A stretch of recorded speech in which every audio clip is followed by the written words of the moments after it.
cyber political systems. Here we will talk about how digitalization is impacting nations at a macro level.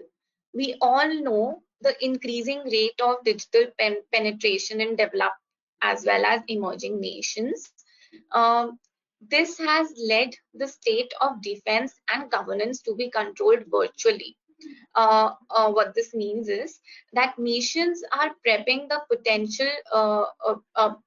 towards the potential future virtual war by upgrading their technologies, and also an administrative point of view, they are embracing virtual citizenship.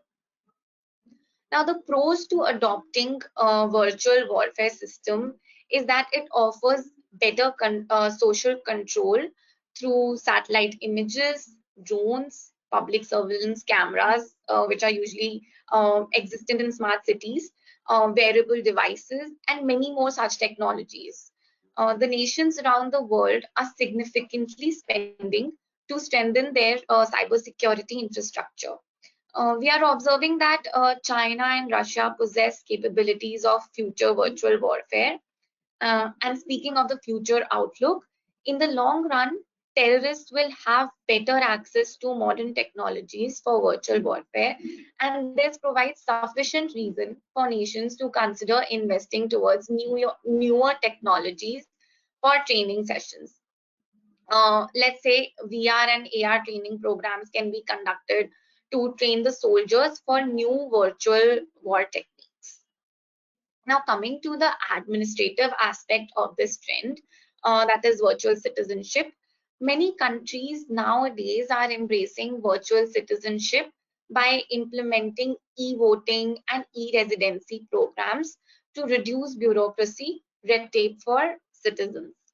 For example, let's say apart from Portugal, Brazil, and South Africa mentioned here, Lithuania allows foreigners to apply for e-resident status for 3 years. Similarly, the government in Ukraine has passed the e-residence law. These laws not only promote tourism, but also improve the business ecosystem and enable increased inflows of FDIs. Now, from the trend growth perspective, that is a timeline point of view, in the short run, countries will be seen gradually transitioning to virtual nations where individuals will be allowed to hold dual citizenship of physical nation as well as virtual nations. And this will create potential opportunity for businesses in the midterm to offer solutions such as digital well-being tools and focused apps that can help other users maintain balance between their physical and digital worlds. To sum up, the modernization of technologies will not need physical wars anymore, and digital borders will be the new protective layer of control.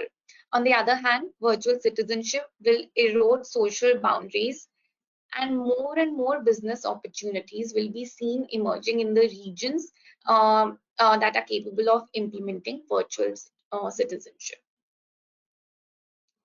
With this, we come to an end of discussion on mega trends.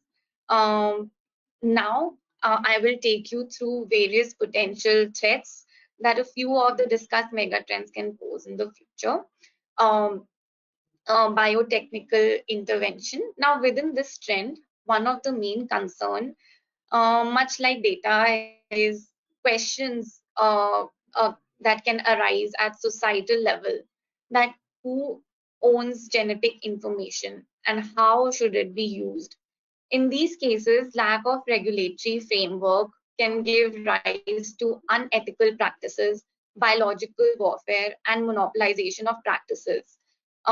These practices can overpower the need to address real challenges and promote profit realization goals. Therefore, the role of government is very crucial in such instances. Another area where government's role is highly significant is towards conservation of biodiversity and resources, which, if not controlled, will be able to create social unrest and most importantly, challenges related to loss of trust in government institutions will be faced. These can be due to the failures from the government's end to address the basic needs of the citizens.